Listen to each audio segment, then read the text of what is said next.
આ છે પાકમાં આવતી સફેદ માખીના સચોટ નિયંત્રણ વિશેનો આપણો આજનો ઝડપી સાર. જો કપાસ, મરચાં, ટમેટાં કે ભીંડા જેવા પાકમાં પાન અચાનક પીળા કે ચીકણા થવા લાગે તો સમજી લેજો કે સફેદ માખીનો હુમલો થયો છે. અને આજે આપણે તેને કંટ્રોલ કરવાની સૌથી બેસ્ટ રીતો જોવાના છીએ. પહેલું, આ નાનકડા દુશ્મનને ઓળખતા શીખો.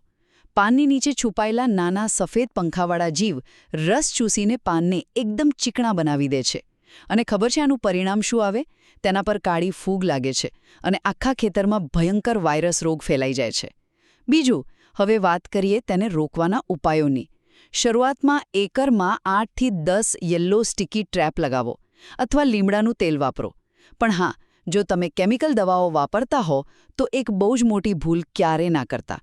એક જ દવા વારંવાર વાપરવાને બદલે ઇમિડાક્લોપ્રિડ, થાઇમેથોક્સેમ અથવા બ્યુપ્રોફેઝિન જેવી દવાઓ હંમેશા બદલીને વાપરો, જેથી માખીઓમાં પ્રતિકાર શક્તિ ઊભી ના થાય. ત્રીજી અને સૌથી અગત્યની વાત, તમારો સ્પ્રે કરવાનો ટાઈમિંગ. દવા હંમેશા સવારે કે સાંજના સમયે છાંટો અને ખાતરી કરો કે આખો છોડ બરાબર ભીંજાય. 2 સ્પ્રે વચ્ચે 7 થી 10 દિવસનો ગેપ ચોક્કસ રાખો.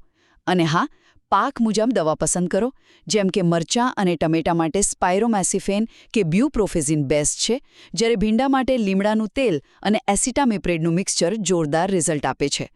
ટૂંકમાં, સાચા સમયે લક્ષણોની ઓળખ, યોગ્ય દવાઓનું રોટેશન અને પરફેક્ટ સ્પ્રે કરવાની રીત તમારા પાકને આ સફેદ માખીના ત્રાસથી બચાવી શકે છે.